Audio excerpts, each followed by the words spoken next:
awesome artists, it's me, Miss Doherty. I'm so excited to be bringing you another at-home art lesson. This week's lesson is inspired by an artist whose name is Robert Indiana. I hope you got a chance to check out some of Robert Indiana's artwork in the previous slides. If you haven't already gotten a chance to do so, make sure you check it out after this video. His artwork is so noticeable and so inspiring, so recognizable. People across the world know about Robert Indiana's art. He's most famous for his love sculptures, which can be found in different cities all across the United States. Maybe you've gotten a chance to see his before. If you have, we'd love to see pictures or hear about them in emails. Make sure you let your art teacher know if you've seen Robert Indiana's artwork before in real life. That would be so awesome. His artwork is also found in the form of course, drawing and paintings, and he's known and famous for those too. What he is most recognized for is his creations that include words. I call it word art. So Robert Indiana is among the pop artists, and some of my older students I know about the pop art movement, known for bold and bright colors, outlines, simple shapes, simple words. Some of you might know of Andy Warhol or Lichtenstein. Those are all famous pop artists. So today we are going to be creating some word art inspired by Robert Indiana. And so what I encourage you to do is think of a four-letter word that encourages you, that motivates you, that inspires you. Something that is going to make you excited to create, excited to make your art, express your ideas, and maybe even excited to share your artwork with others. So it could also be something that might inspire other people and maybe a way for you to spread positivity and kindness through your art, okay? So Robert Indiana's four-letter word is, of course, love in the examples that we've shown you. So I will do some examples using love for my demonstration, and then I'll show you the one that I created, okay? So you will want to have a square piece of paper for this lesson. So I'm just using regular printer paper, taken right out of that printer, okay? And I'm going to make this into a square. It'll be nice to have that square format because we're gonna have four different boxes that we wanna fill. We wanna make sure it's even, okay? You can also do this with a rectangle if you'd rather follow the steps with a rectangle. So to make a square, we take one corner, okay, and drag it to the bottom, okay, of our paper. I'll show you that again. Take one corner, bring it down to the bottom, make sure that lines up pretty nicely, okay? And we're going to give that a crease, okay? So if you're familiar with making origami, you know that you need a square for origami. So a lot of friends already know this from making origami. So we want to get rid of this sliver right here. So if you want to, before you cut, because you will need to do a quick cut, you can draw a line, okay? And you can sort of tell yourself where you need to cut, but you don't have to. You can probably just do what I like to call eyeball it, and you can figure it out like that. So when I open it up, it actually looks as though I have two triangles. Instead, what I want is four boxes or four squares. Sometimes you might call that a quadrant. There's some math lingo for you. So to make that into four different equal parts, I'm going to simply unfold that triangle and refold by folding in half in one direction, open it up, fold in half in the other direction. Okay, so when it's a square, it doesn't matter if it's hot dog or hamburger because the square has equal sides. Okay, so right now it kind of looks like it has that diagonal line through it. Okay, that we don't need to worry too much about. We want to focus on the four equal squares or the four equal boxes. So basically what we're going to end up doing is we're going to write a letter in each box, just like Robert Indiana's artwork. Okay, so what I want to show you before you make your word art is how you can take simple words and letters and make them into shape letters. So I'm going to use all capital letters for this.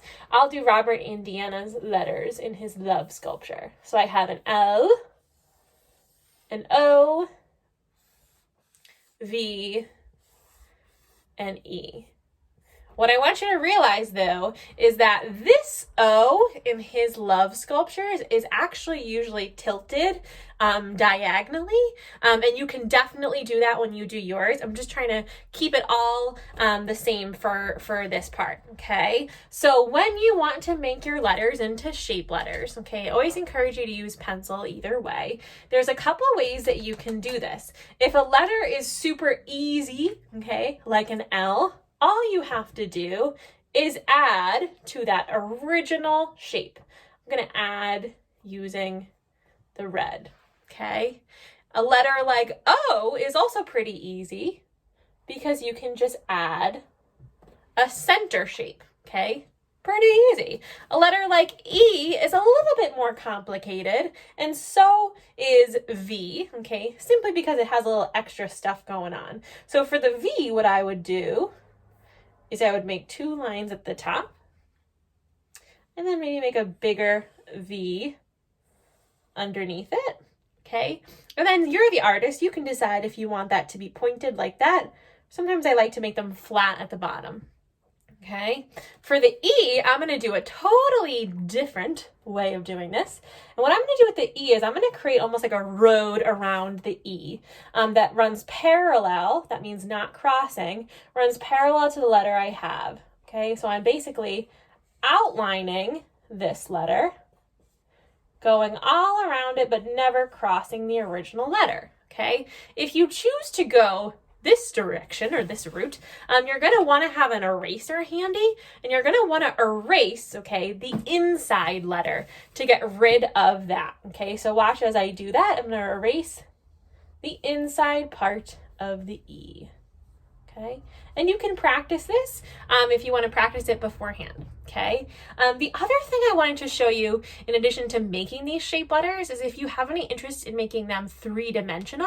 I know some of my older students have been working on that, and that's a really fun thing to do to enhance your word art. If you want to make them 3-dimensional, you can make it look like they have a shadow, or you can make them look like they're a 3D shape. And to do that, there's actually a slide on the presentation that shows you how to do that, and I definitely encourage you to practice. But to do that, you're going to want to create some consistent shadows. With my students, I always like to say, make your shadows or your extra shapes, I guess you can say, going in the top right direction. So when you do that, okay, what that means is all my shadows are going to be on the tops and the right side of each letter. So when you create those shadows, you should make a shape for them to be inside. So for my L, I'm going to create shadows that are on the top and the right of my L. Pretty cool. For the O, since it's a curved shape, it's a little bit harder. I'm going to make my shadows curved. Still definitely doable. I'll show you my V. And again, this is on a slide in the PowerPoint. If it is something that interests you, it would enhance your artwork and make it a little bit more challenging. Okay, and E. And this might actually make it seem a little bit more like the 3D sculpture of love that's in different cities across the United States. So you can decide if you would like to do 3D letters or not, okay? As far as the letters go, I decided to draw them using drawing materials, okay? So I will show you my final product, the moment you've all been waiting for. The word that I chose, the 4-letter word that I chose was home. H-O-M-E. I chose home because I have a new appreciation for my home after spending so much time at it, and I've grown to love things about my home that I never really had a chance to. I've gotten really invested in creating a space for myself in my home, where we are right now actually, to create my art and to make my lessons for you. I've been spending a lot of time in my yard. I've been reading outside, just appreciating my yard in general. So the 4-letter word that I chose is home. And I hope that you choose a word that is meaningful and inspiring to you. I did put a list of different 4-letter words on there. If you want to get creative and do something with 3 letters or even 5, you can get creative and you can try to do it that way too. Here's how I chose to represent home. I represented home very similarly to how Robert and Deanna represented love. I tried to connect some of my letters. I did try to challenge myself to also make them 3-dimensional and have some shadowing. And I tried to do a font that was similar to Robert and Deanna. So when I say that word font, it kind of seems like I'm talking about using the computer, right? So using different programs on the computer and changing the style of the letters. You can create fonts on your own too. You can create fonts in your artwork, okay? So anything other than your normal handwriting could be a special font. You can do kind of like a cursive-like font. You can do all capital letters. You can do stretched letters or shortened letters. You can do it however you'd like. So I tried to create a font that was similar to Robert and Deanna's font in his love drawing and his love sculpture. And then something else that I really challenged myself to do was I challenged myself to add contrast. So Robert and Deanna did that when he had those bright red letters in love and then the green and blue background, which you might have listened to the video about Robert and Deanna and learned that he was trying to represent the grass and the sky when he chose those colors. But the reason why his red stands out so much is because red, okay, is a warm color. Okay, and the blue and the green are the cool colors. Okay, red is also the complementary color to green. So whenever you put those 2 different color groups, warm and cool, next to each other, it creates this awesome thing called contrast. So I would say in your artwork, okay, if you want to go the extra mile to add contrast, think about the warm and the cool colors, okay? And try to use those color groups when you're adding color to your artwork, okay? So what it will do is it will allow your words to stand out from the background. I've been really inspired lately and interested in creating Zentangles. And we've definitely talked about that word before over the last couple of weeks. Zentangles are repetitive patterns and designs. The word Zen is in there because it's known to sort of allow you to feel relaxed and calm by repeating easy patterns and designs. So I chose to put those Zentangle patterns and designs only in the background to set the background apart a little bit from the foreground or from the subject. Okay, I keep saying the word background. Another word that might seem familiar to you is negative space. So the area behind the word home is the negative space, the background. So you want to make your negative space or your background different from your letter so that it really stands out. I'm really interested and eager to hear what 4-letter words that you guys come up with. You've been doing such a great job creating art at home, and we cannot wait to see what you create this week. As always, please continue to share your artwork with us. We are all collecting artwork of our students and preparing to showcase them in different ways on the art website that we've created and other ways too. So please make sure that you're continuing to share your artwork with us. You can also bring your artwork to our live Google Meets and share it with us there, okay? Happy creating. Can't wait to see what you make. Have a good rest of your day.